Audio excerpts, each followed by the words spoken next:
Hi, boys and girls. Today I want to read you a story about a little girl that goes to a museum. All this week and last week, I've been talking to you about the artist named Vincent van Gogh. And last week, I showed you how to make his Starry Night picture. And this week, I showed you how to paint his sunflowers. So I hope you've had a turn to do that. So I found a book. It's called Katie and the Sunflowers. And this is written by James Mayhew.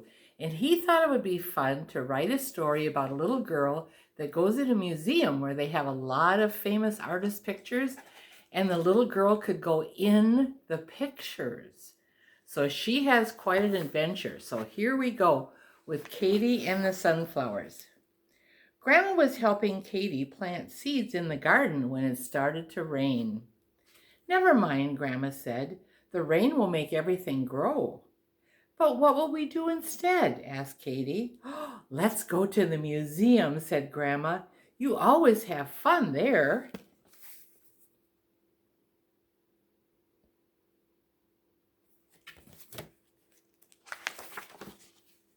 When they arrived, Grandma sat down to rest, so Katie went off by herself to look around. The museum was full of warm, sunny paintings. Katie liked a painting called Sunflowers by Vincent van Gogh.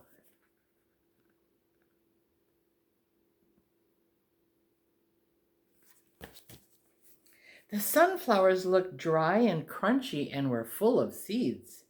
"I would love to grow seeds like these in my garden," said Katie. She reached into the painting and she discovered she could touch the sunflowers.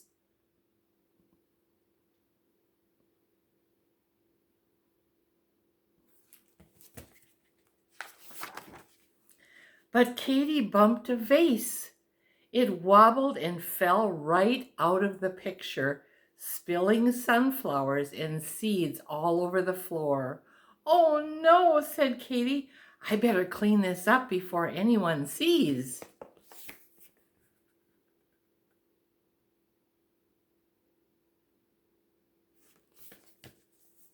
Just then Katie heard giggling. She looked around, but there was no one else in the room. The laughter was coming from Breton Girls Dancing by Paul Gauguin.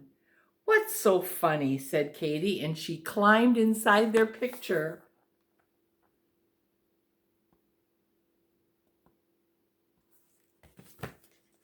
She's having quite an adventure, isn't she? Katie saw that she was standing beside a farm. The three girls, Macy, Musette, and Mimi, giggled and pointed at the mess Katie had made. "You'll be in big trouble if anyone finds out," they said.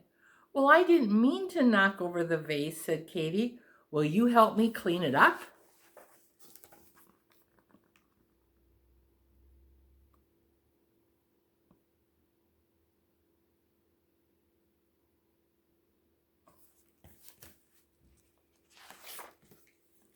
"Too tired," said Macy.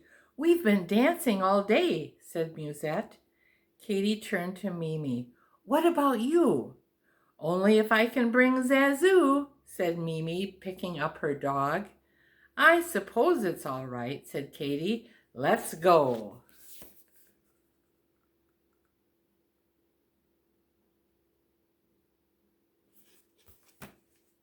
So they went through the frame and into the museum.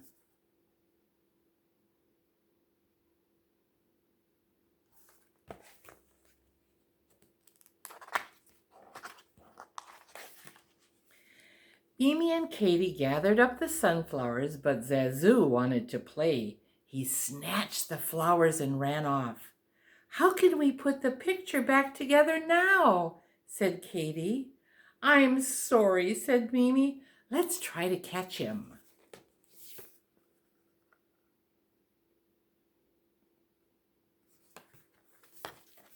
They chased Zazu, but he was too quick for them. Suddenly, he took a flying leap toward Café Terence at Night by Vincent van Gogh and disappeared inside. So that's another painting that Van Gogh did. Katie and Mimi jumped in the picture after him.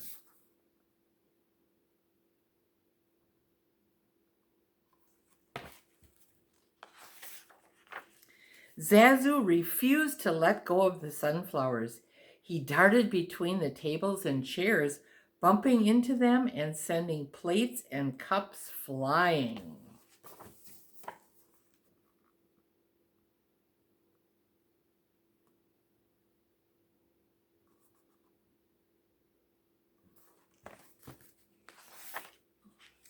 Then he ran between the waiter's legs.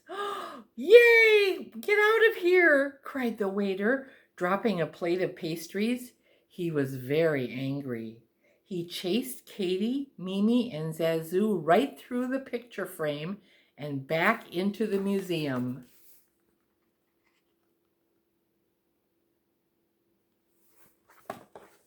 "What are we going to do?" gasped Mimi.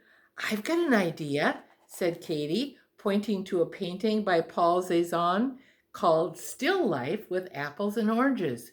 "Come on, I need your help."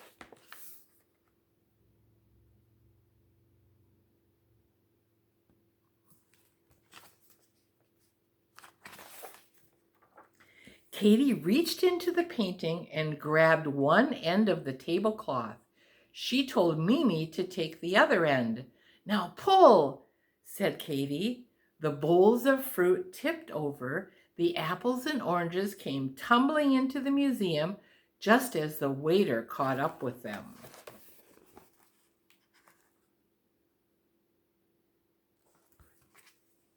He slipped on the fruit and spun around till he was dizzy.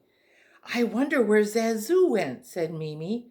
"He must be here somewhere," said Katie, as they dashed away.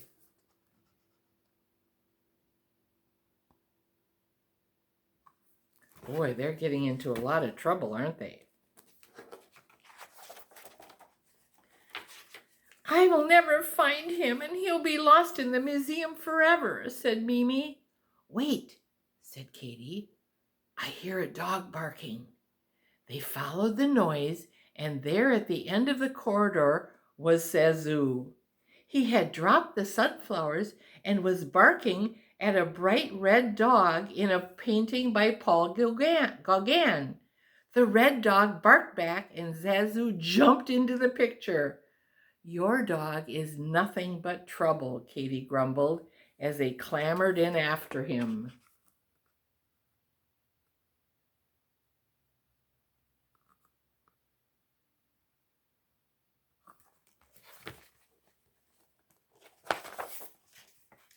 Zazu and the red dog barked at each other, wagging their tails. "Welcome to our island," said two beautiful women. It was very peaceful. The breezes were filled with the scent of flowers in bloom, and the sea gently lapped the beach. "Whew," said Katie. "It's very hot here. Let's go wading."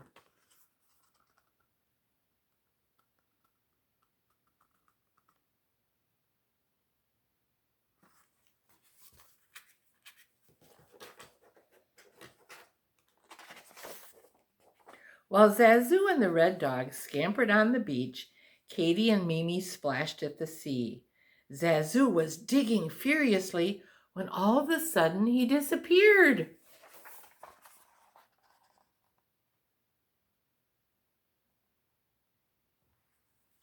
"Where is he gone?" said Mimi. Katie peered into the hole. It was very large, and at the bottom was Zazu sitting on the top of a big chest. Mimi and Katie moved him aside and slowly raised the lid. It was full of gold coins. "Pirate treasure," said Katie, showing the women.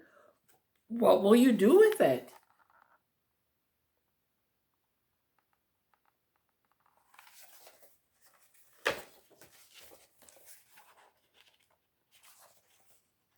"We have no use for money here. We have everything we could ever need," they said. "You can have it if you'd like." Katie took a handful of coins and thanked the women. Then she, Mimi, and Zazu went through the frame and back into the museum.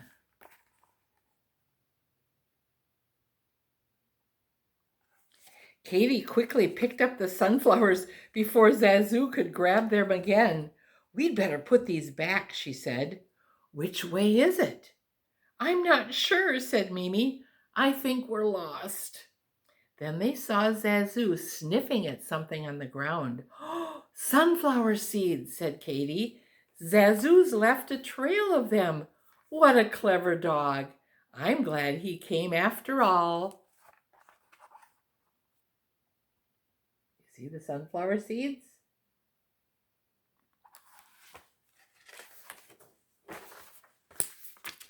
Mimi gathered Zazu up in her arms, and they followed the trail of the sunflower seeds back to the Cezanne still life. They carefully replaced the fruit and then went out to the cafe picture by Van Gogh.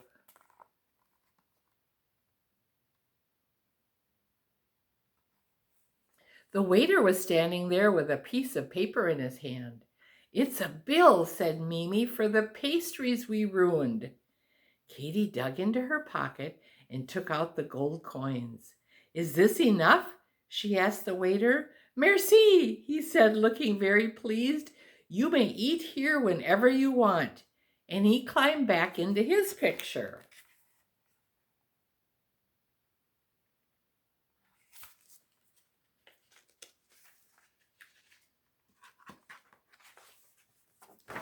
Katie and Mimi followed the seed trail back to the sunflower picture. Katie collected a few seeds from the floor, wrapped them in a tissue, and put them in her coat pocket. Then she carefully arranged the sunflowers in their vase and put them back in the picture. "Almost as good as new," said Katie. "Thanks for coming."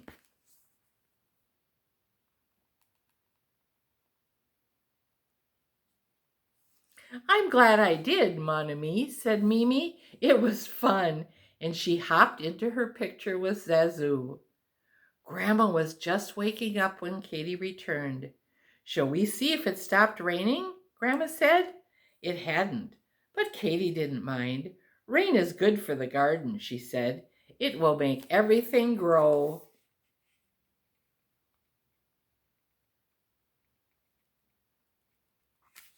And that's the end of our story of Katie and the Sunflower. She had quite an adventure, didn't she?